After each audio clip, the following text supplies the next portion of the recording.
വചനമൊഴി ശ്ലീഹാക്കാലം ഒന്നാം ഞായർ. വചനഭാഗം പുറപ്പാട് 19:1-9, ശ്ലീഹന്മാരുടെ നടപടി 2:1-13, 1 കോരിന്തോസ് 12:1-12, യോഹന്നാന്റെ സുവിശേഷം 16:5-15. പന്തക്കുസ്താ തിരുനാൾ ആചരിച്ചുകൊണ്ട് നാം ഇന്ന് ആരാധനാക്രമപരമായി ശ്ലീഹാകാലത്തിലേക്ക് പ്രവേശിക്കുകയാണ്. ഈശോ വാഗ്ദാനം ചെയ്തിരുന്ന പരിശുദ്ധ റൂഹായെ സ്വീകരിച്ച ശ്ലീഹന്മാർ മിശിഹായിലൂടെ പൂർണ്ണമായി വെളിവാക്കപ്പെട്ട ദൈവിക രഹസ്യം ഗ്രഹിച്ച് മിശിഹായ്ക്ക് സാക്ഷ്യം വഹിക്കുന്നതാണ് ശ്ലീഹാകാലത്തിന്റെ പ്രധാന വിചിന്തന വിഷയം. പന്തക്കുസ്താ തിരുനാൾ മുതൽ 7 ആഴ്ചത്തേക്കാണ് ശ്ലീഹാകാലം ആചരിക്കുന്നത്. പരിശുദ്ധാരൂപിയുടെ പ്രവർത്തനങ്ങൾക്ക് പ്രത്യേകമായി പ്രാധാന്യം നൽകുന്ന ആരാധനാക്രമ കാലഘട്ടമാണിത്. ഇസ്രായേൽ ജനതയിലൂടെയുള്ള രക്ഷാകര ചരിത്രവുമായി വളരെ ബന്ധപ്പെട്ട തിരുനാളായിരുന്നു പന്തക്കുസ്ത. ഇസ്രായേലിയരുടെ ഇടയിൽ ആഘോഷിച്ചിരുന്ന കാർഷിക ഫലങ്ങളുടെ സമർപ്പണ തിരുനാളായിരുന്നു ആഴ്ചയുടെ തിരുനാൾ എന്നറിയപ്പെട്ടിരുന്ന പന്തക്കുസ്ത തിരുനാൾ. വിളവെടുപ്പ് തുടങ്ങി 7 ആഴ്ചകൾ കഴിഞ്ഞ് ആചരിച്ചിരുന്ന ആഘോഷമായിരുന്നതുകൊണ്ട് ആഴ്ചയുടെ തിരുനാൾ എന്നറിയപ്പെട്ടിരുന്നു. ആദ്യ ഫലങ്ങൾ കർത്താവിന് സമർപ്പിക്കുവാൻ ജെറുസലേമിലേക്ക് ജനം വന്നിരുന്ന തിരുനാൾ ആയിരുന്നതിനാൽ ആദ്യ ഫലങ്ങളുടെ തിരുനാൾ എന്നും വിളിക്കപ്പെട്ടിരുന്നു. പെസഹ തിരുനാൾ കഴിഞ്ഞ് 7 ആഴ്ചകൾക്ക് ശേഷമായിരുന്നു ഈ തിരുനാൾ ആചരിച്ചിരുന്നത്. 7 ആഴ്ചകൾ കഴിഞ്ഞ് വരുന്നത് 50-ാം ദിവസമായിരുന്നതിനാൽ പഴയ നിയമത്തിന്റെ അവസാന നൂറ്റാണ്ടുകളിൽ ഇസ്രായേൽക്കാരുടെ ഇടയിൽ ഗ്രീക്ക് ഭാഷയുടെ സ്വാധീനം ആരംഭിച്ചപ്പോൾ 50-ാം ദിവസത്തെ തിരുനാൾ എന്നർത്ഥത്തിൽ പന്തക്കുസ്ത തിരുനാൾ എന്നും വിളിക്കപ്പെടുവാൻ തുടങ്ങി. കാർഷിക ഫലങ്ങളുടെ സമർപ്പണത്തോടനുബന്ധിച്ച് ഈ തിരുനാൾ ആചരിച്ചു പോന്നിരുന്നുവെങ്കിലും പിൽക്കാലത്ത് ഇസ്രായേലിയർ തോറ ലഭിച്ചതിനെ അനുസ്മരിക്കുന്ന തിരുനാൾ എന്ന വിധത്തിലും ഇത് ആഘോഷിച്ചിരുന്നു. ഇസ്രായേൽ ഒരു ഉടമ്പടി ജനമായി രൂപപ്പെട്ടതിന് ശേഷം അവർക്ക് ഉടമ്പടിയുടെ ഫലകം തോറ ലഭിച്ചതിനെ അനുസ്മരിച്ചുകൊണ്ടാണ് ഇത് ആഘോഷിച്ചിരുന്നത്. തോറ ആയിരുന്നല്ലോ അവരുടെ യാത്രയിലെ മാർഗദർശി. പുതിയ നിയമത്തിൽ ഈശോയുടെ പീഡാസഹന കുരിശുമരണ ഉത്ഥാനത്തിലൂടെ പുതിയ ഉടമ്പടി സ്ഥാപിച്ചതിന് 50-ാം നാൾ പരിശുദ്ധ റൂഹായുടെ അഭിഷേകത്താൽ ശ്ലീഹന്മാർ മിശിഹായ്ക്ക് സാക്ഷ്യം നൽകി സഭ സ്ഥാപിക്കപ്പെട്ടു. പരിശുദ്ധ റൂഹായാണ് സഭയുടെ മാർഗദർശി. പരിശുദ്ധ റൂഹായുടെ ശക്തിയാ ശ്ലീഹന്മാർ മിശിഹായ്ക്ക് സാക്ഷ്യം നൽകി സുവിശേഷം പ്രഘോഷിക്കുന്നതിനെ അനുസ്മരിക്കുന്ന ആരാധനാക്രമ കാലമാണ് ശ്ലീഹാകാലം. പരിശുദ്ധ റൂഹായുടെ പ്രവർത്തനം, ശ്ലീഹന്മാരുടെ സുവിശേഷ പ്രഘോഷണം, ആദിമസഭയുടെ ചൈതന്യവും കൂട്ടായ്മയും, സഭയുടെ പ്രേക്ഷിത സ്വഭാവം, ദൗത്യം എന്നിവയാണ് ഈ കാലഘട്ടത്തിന്റെ ധ്യാന വിഷയങ്ങൾ. ഈ ഞായറാഴ്ച വിശുദ്ധ കുർബാനയുടെ മധ്യേ പ്രഘോഷിക്കപ്പെടുന്ന തിരുവചന ഭാഗങ്ങളെല്ലാം സഭാ സമൂഹത്തിന്റെ സ്ഥാപനത്തെക്കുറിച്ചും പരിശുദ്ധ റൂഹായുടെ പ്രവർത്തനങ്ങളെക്കുറിച്ചും വിചിന്തനം ചെയ്യുന്നതിന് സഹായിക്കുന്നതാണ്. പുറപ്പാട് പുസ്തകത്തിൽ നിന്നുമുള്ള 1-ാമത്തെ പ്രഘോഷണത്തിൽ ഇസ്രായേൽ ദൈവത്തിന്റെ സ്വന്തം ജനമായി തിരഞ്ഞെടുക്കപ്പെടുന്നതിനെക്കുറിച്ചാണ് പ്രതിപാദിക്കുന്നത്. ദൈവത്തിന്റെ പുരോഹിത രാജ്യവും വിശുദ്ധ ജനവുമായിരിക്കുവാൻ വേണ്ടിയാണ് ഇസ്രായേൽ തിരഞ്ഞെടുക്കപ്പെട്ടത്. ഈ ദൗത്യം ഏൽപ്പിക്കുന്നതിന് ദൈവം ഇസ്രായേൽ ജനത്തിന് പ്രത്യക്ഷപ്പെടുന്നതും അവരുമായി ഉടമ്പടി സ്ഥാപിക്കുന്നതും അവർക്ക് തോറ നൽകുന്നതുമാണ് പുറപ്പാട് പുസ്തകം 19 മുതലുള്ള അധ്യായങ്ങളിൽ വിവരിക്കുന്നത്. അതിന്റെ ആദ്യ വചനങ്ങളാണ് ഇന്നത്തെ 1-ാമത്തെ വായനയിൽ നാം ശ്രവിച്ചത്. കർത്താവിന്റെ സ്വരം ശ്രവിക്കുകയും അവിടുത്തെ കൽപ്പനകൾ പാലിക്കുകയും ചെയ്ത് അവിടുത്തെ ജനമായി വർത്തിക്കുവാനും ജനതകളുടെ ഇടയിൽ കർത്താവിന്റെ നാമം വഹിക്കുവാനുമായി ഇസ്രായേൽ ജനം തിരഞ്ഞെടുക്കപ്പെടുന്നു. അവർക്കുള്ള മാർഗദർശിയായിരുന്നു കർത്താവ് സീനായ് മലയിൽ അവർക്ക് നൽകിയ തോറ. ദൈവത്തിന്റെ സ്വന്തം ജനതയായിരിക്കുവാൻ വിളിക്കപ്പെട്ട ഇസ്രായേൽ ജനത്തിന് തോറ ലഭിച്ചതിന്റെ അനുസ്മരണം കൂടിയായിരുന്നു അവർ ആഘോഷിച്ചിരുന്ന പന്തക്കുസ്ത തിരുനാൾ. യഹൂദരുടെ പന്തക്കുസ്ത തിരുനാളിലാണ് ജെറുസലേമിൽ പ്രാർത്ഥനയിൽ ഒരുമിച്ച് കൂടിയിരുന്ന ശ്ലീഹന്മാരുടെ മേൽ പരിശുദ്ധ റൂഹായുടെ അഭിഷേകം ഉണ്ടാകുന്നത്. പരിശുദ്ധ റൂഹായുടെ ആവാസത്താൽ മിശിഹായ്ക്ക് സാക്ഷ്യം നൽകിക്കൊണ്ട് പത്രോസ്ലീഹ സുവിശേഷം പ്രഘോഷിക്കുകയും ആദ്യ ക്രൈസ്തവ സമൂഹം രൂപം കൊള്ളുകയും ചെയ്തു. അങ്ങനെ സഭയുടെ ജന്മദിനം കൂടിയാണ് ഇന്ന്.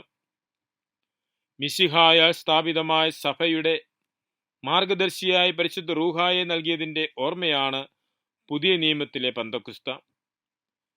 മിശിഹായിൽ വിശ്വസിക്കുന്നവരുടെ സമൂഹമായ സഭ പരിശുദ്ധാരൂപിയുടെ ആവാസത്താൽ സ്ഥാപിതമാകുന്നതിനെക്കുറിച്ചാണ് സ്ലീഹന്മാരുടെ നടപടിയിൽ നിന്നുമുള്ള പ്രഘോഷണത്തിൽ കാണുന്നത്.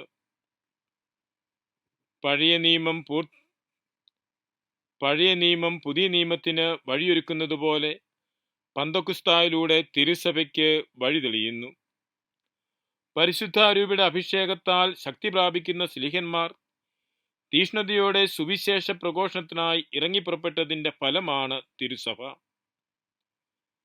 പരിശുദ്ധ റൂഹായുടെ ഈ അഭിഷേകമാണ് പന്തക്കുസ്ത സുദീനത്തിൽ നാം ഏറ്റുവാങ്ങേണ്ടത്.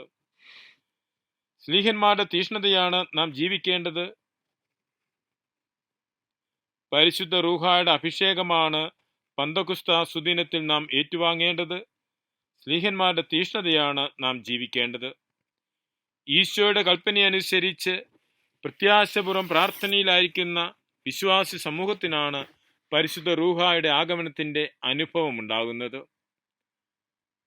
പഴയ നിയമത്തിൽ കർത്താവ് തിരഞ്ഞെടുത്ത ജനതയ്ക്ക് തോറ മാർഗദർശിയായിരുന്നതുപോലെ മിശിഹായാൽ സ്ഥാപിതമായ സഭയ്ക്ക് മാർഗദർശിയായി സഹായകനായി പരിശുദ്ധ റൂഹ നൽകപ്പെടുന്നു. പരിശുദ്ധാരൂപിയുടെ പ്രവർത്തനമാണ് ഇന്നും സഭയിൽ നടക്കുന്നത്. സഭ സ്ഥാപിതമായിരിക്കുന്നത് പരിശുദ്ധാരൂപിയാലാണ്. സഭയിൽ സന്നിഹിതമായിരുന്നു കൊണ്ട് സഭയ്ക്ക് നവജീവൻ നൽകുന്നതും വിശുദ്ധീകരിക്കുന്നതും നയിക്കുന്നതും പരിശുദ്ധാരൂപിയാണ്. പരിശുദ്ധ റൂഹ ഇന്ന് സഭയിൽ പ്രവർത്തന നിരതമാകുന്നത് കുദാശകളിലൂടെയാണ്. മാമോദീസായിലൂടെയും തൈലാഭിഷേകത്തിലൂടെയുമെല്ലാം അരൂപിയിൽ ജനിക്കുവാൻ കൃപ ലഭിക്കുന്ന നമുക്ക് ആ കൃപയിൽ നിരന്തരം വസിക്കുവാൻ ഇട നൽകുന്നത് പരിശുദ്ധ കുർബാനയാണ്. ബലഹീനമായ മനുഷ്യ സ്വഭാവം പാപത്തിൽ വീണുപോയാൽ പരിശുദ്ധാരൂപിയുടെ കൃപയാൽ വിശുദ്ധീകരിക്കപ്പെട്ട് വീണ്ടും ജനിക്കുവാൻ വിശുദ്ധ കുമ്പസാരം സഹായിക്കുന്നു. കൗദാശികമായി സന്നിഹിതമായിരിക്കുന്ന പരിശുദ്ധ റൂഹായുടെ ആലയമായി വർത്തിച്ച് മിശിഹായ്ക്ക് സാക്ഷ്യം വഹിക്കുവാൻ കൗദാശിക ജീവിതം നമ്മെ പ്രാപ്തരാക്കുന്നു. കുടുംബജീവിതത്തിലൂടെ സമർപ്പിത ജീവിതത്തിലൂടെ ഈ സാക്ഷ്യം നൽകാനാണ് കുടുംബജീവിതത്തിലൂടെയും സമർപ്പിത ജീവിതത്തിലൂടെയും ഈ സാക്ഷ്യം നൽകലാണ് സാധാർത്ഥ്യമാകേണ്ടത്. ഈ സാക്ഷ്യം നൽകലാണ് യാഥാർത്ഥ്യമാകുന്നത്. ദൈവൈക്യത്തിലായിരുന്നു കൊണ്ട് വിശുദ്ധീകരിക്കപ്പെട്ട് സ്വർഗപ്രാപ്തി നേടുവാൻ രോഗിലേപനം വിശ്വാസിയെ യോഗ്യമാക്കുന്നു. ദൈവൈക്യത്തിലായിരുന്നു കൊണ്ട് വിശുദ്ധീകരിക്കപ്പെട്ട് സ്വർഗപ്രാപ്തി നേടുവാൻ രോഗിലേപനം വിശ്വാസിയെ യോഗ്യമാക്കുന്നു. സഭയെ പരിശുദ്ധമായി കാത്തുസൂക്ഷിക്കുന്നത്, നയിക്കുന്നത്, വിശുദ്ധീകരിക്കുന്നത് പരിശുദ്ധ റൂഹായുടെ ചൈതന്യമാണ്. നമ്മിൽ വസിക്കുന്ന പരിശുദ്ധ റൂഹായുടെ ചൈതന്യത്തിന്റെ സ്വരം ശ്രവിച്ച് വിശുദ്ധരുടെ കൂട്ടായ്മയായി വർത്തിക്കുവാൻ പന്തക്കുസ്ത ദിനം നമ്മെ ക്ഷണിക്കുന്നു. മിശിഹ സ്ലീഹന്മാർക്ക് സഹായകനായ പരിശുദ്ധ റൂഹായെ വാഗ്ദാനം ചെയ്യുന്നതും റൂഹായുടെ പ്രവൃത്തികൾ എന്തായിരിക്കുമെന്നും മിശിഹ സ്ലീഹന്മാർക്ക് സഹായകനായി പരിശുദ്ധ റൂഹായെ വാഗ്ദാനം ചെയ്യുന്നതും റൂഹായുടെ പ്രവൃത്തികൾ എന്തായിരിക്കുമെന്നുമാണ് ഇന്നത്തെ സുവിശേഷം പങ്കുവെക്കുന്നത്. അവിടെ നയിക്കുന്ന പരിശുദ്ധ റൂഹ അവരെ സത്യത്തിന്റെ പൂർണ്ണതയിലേക്ക് നയിക്കും. പരിശുദ്ധ റൂഹായാണ് പാപത്തെക്കുറിച്ചും നീതിയെക്കുറിച്ചും ന്യായവിധിയെക്കുറിച്ചും ലോകത്തെ ബോധ്യപ്പെടുത്തുന്നത്. പരിശുദ്ധാരൂപിയെ സ്വീകരിച്ച് ലോകത്തിൽ പാപബോധവും നീതിബോധവും ന്യായവിധിയെക്കുറിച്ചുള്ള അറിവും നൽകുക എന്നത് മിശിഹായുടെ അനുയായികളുടെ ദൗത്യമാണ് എന്ന് തിരുവചനം ഓർമ്മപ്പെടുത്തുന്നു. പരിശുദ്ധാരൂപിയുടെ സഹായത്താൽ ലോകത്തെ സത്യത്തിന്റെ പൂർണ്ണതയിലേക്ക് നയിക്കുകയാണ് സഭയുടെ കർത്തവ്യം. അതെപ്രകാരം നിർവഹിക്കപ്പെടുന്നുവെന്നാണ് പൗലോസ് ശ്ലീഹ കോറിന്തോസിലെ സഭയ്ക്ക് എഴുതിയ ലേഖനത്തിലൂടെ പ്രബോധിപ്പിക്കുന്നത്. ദാനങ്ങളിൽ വ്യത്യാസമുണ്ട് എങ്കിലും എല്ലാവരിലും പ്രവർത്തിക്കുന്ന അരൂപി ഒന്നു തന്നെയാണ്. ശുശ്രൂഷകളിൽ വൈവിധ്യമുണ്ട് എങ്കിലും കർത്താവ് ഒന്നു തന്നെ. പ്രവൃത്തികളിൽ വൈവിധ്യമുണ്ട് എങ്കിലും എല്ലാവരിലും എല്ലാറ്റിനും പ്രചോദനം നൽകുന്ന കർത്താവ് ഒന്നു തന്നെ. വിവേകത്തിൻ്റെയും ജ്ഞാനത്തിൻ്റെയും വിശ്വാസത്തിൻ്റെയും രോഗശാന്തിയുടെയും പ്രവചനത്തിൻ്റെയും ഭാഷാവരത്തിൻ്റെയും വ്യാഖ്യാനത്തിൻ്റെതുമായ വ്യത്യസ്ത ദാനങ്ങൾ കൊണ്ട് പരിശുദ്ധ റൂഹ ഇന്ന് സഭയിൽ പ്രവർത്തിക്കുന്നു. വിശ്വാസികൾ പരിശുദ്ധ റൂഹായുടെ ദാനങ്ങൾ സ്വീകരിച്ച് ഫലങ്ങൾ പുറപ്പെടുവിക്കുമ്പോഴാണ് മിശിഹ സ്ഥാപിച്ച സഭ അതിൻ്റെ ലക്ഷ്യത്തിൽ എത്തുന്നത്. സഭയുടെ പ്രേക്ഷിത ദൗത്യത്തെക്കുറിച്ച് കൂടുതൽ പരിചിന്തനം ചെയ്യുകയും പ്രവൃത്തിതലത്തിൽ വരുത്തുകയും ചെയ്യേണ്ട അവസരമാണ് സ്ലീഹാകാലം. അതിനുള്ള പ്രത്യേക കൃപാവരം പ്രാർത്ഥിക്കേണ്ട ദിവസമാണ് പന്തക്കുസ്ത തിരുനാൾ. വിശുദ്ധ അഗസ്തീനോസിനോടൊപ്പം നമുക്കും പ്രാർത്ഥിക്കാം. പരിശുദ്ധ റൂഹായെ എന്നിലെ ശ്വാസമായാലും അങ്ങനെ എന്നിലെ ചിന്ത വിശുദ്ധീകരിക്കപ്പെടട്ടെ. പരിശുദ്ധ റൂഹായെ എന്നിൽ ജ്വലനമുളവാക്കിയാലും അങ്ങനെ എൻ്റെ പ്രവൃത്തികൾ വിശുദ്ധീകരിക്കപ്പെടട്ടെ.